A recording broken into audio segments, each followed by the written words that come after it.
Sir നമ്മളിപ്പോൾ കണ്ടുവരുന്ന ഒരു അസുഖമാണല്ലോ ഈ അസിഡിറ്റി അഥവാ ഗ്യാസ് ഇഷ്യൂ ഒക്കെ. അപ്പോൾ ഇതുള്ളത് കാരണം വേറെ എന്തെങ്കിലും ഗുരുതരമായിട്ടുള്ള ആരോഗ്യ പ്രശ്നങ്ങൾക്ക് കാരണമാവോ? ഈ അസിഡിറ്റിൻ്റെ വേറെ പ്രോബ്ലം എന്താണെന്ന് വെച്ചാൽ, ഇപ്പോൾ ഒരു കാർഡിയോളജിസ്റ്റ് എന്ന നിലക്ക് ഞാൻ ചികിത്സിച്ച ഹാർട്ട് അറ്റാക്കിൻ്റെ നല്ലൊരു ശതമാനം രോഗികളും അസിഡിറ്റി ആണെന്ന് പറഞ്ഞ് താമസിച്ചു വരുന്നവരാണ്. എനിക്ക് തോന്നുന്ന ഏകദേശം ഒരു പകുതിയോളം ആളുകൾ ഒരു മേജർ ഹാർട്ട് അറ്റാക്ക് ഉണ്ടായി കൊളാപ്സ് ആയാൽ മാത്രമേ അവർ പെട്ടെന്ന് ഹോസ്പിറ്റലിലേക്ക് പോകുള്ളൂ. അതല്ലാതെ മൈൽഡ് രീതിയിൽ വന്നു കഴിഞ്ഞാൽ അസിഡിറ്റി ആണെന്ന് പറഞ്ഞിട്ടുള്ള ഗ്യാസിനുള്ള ഗുളികയൊക്കെ കഴിച്ച് ഡിലേ ആയിട്ടാണ് പേഷ്യൻസ് ഹോസ്പിറ്റലിൽ എത്താറ്. അപ്പോൾ എൻ്റെ അനുഭവത്തിൽ ഏകദേശം 50% ആൾക്കാർ അങ്ങനെ വരുന്നത്. അതുകൊണ്ടാണ് ഞാൻ എപ്പോഴും ഈ അസിഡിറ്റി എന്ന് പറയുമ്പം നിങ്ങൾ ഭയങ്കര അലേർട്ട് ആവണമെന്ന് പറയാം. കാരണം എന്താണെന്നറിയോ, ഈ ഡിലേ ആയി വന്നു കഴിഞ്ഞാൽ ആളുടെ ജീവൻ നമുക്ക് രക്ഷപ്പെടുത്താൻ പറ്റുകയാണെങ്കിലും അവരുടെ ഹാർട്ടിൻ്റെ മസിൽസിന് പെർമനൻ്റ് ആയിട്ട് കുറേ ഡാമേജ് വന്നിട്ടുണ്ടാവും. അപ്പോൾ നമ്മൾ ആൻജിയോപ്ലാസ്റ്റി ഒക്കെ ചെയ്ത് ബ്ലോക്കൊക്കെ നീക്കിയാലും അയാളുടെ ഹാർട്ടിൻ്റെ ആരോഗ്യം ഒരിക്കലും പഴയ പോലെ കിട്ടില്ല.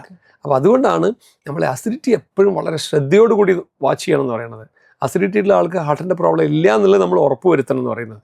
പ്രത്യേകിച്ച് റിസ്ക് ഫാക്ടേഴ്സ് ഉള്ള ആൾക്കാർ, ഒരു ഷുഗർ ഉള്ള ആളാണ്, അല്ലെങ്കിൽ പുകവലിക്കുന്ന ആളാണ്, അല്ലെങ്കിൽ കുടുംബത്തിൽ ഒരുപാട് ഇതുപോലെ ഹാർട്ട് അറ്റാക്ക് ഉണ്ടായിട്ടുണ്ട്, അല്ലെങ്കിൽ ഈ ആൾക്ക് തന്നെ മുമ്പ് ഹാർട്ട് അറ്റാക്ക് ഉണ്ടായിട്ടുണ്ട്, അങ്ങനത്തെ ആളുകളൊക്കെ അസിഡിറ്റി വന്നു കഴിഞ്ഞാൽ അസിഡിറ്റി ആണെന്ന് പറഞ്ഞ് വെയിറ്റ് ചെയ്യാൻ പാടില്ല. ഉടനെ കാർഡിയോളജിസ്റ്റിനെ പോയി കണ്ട് ഇത് ഹാർട്ടിൻ്റെ സിംറ്റംസ് അല്ല എന്ന് ഉറപ്പ് വരുത്തണം.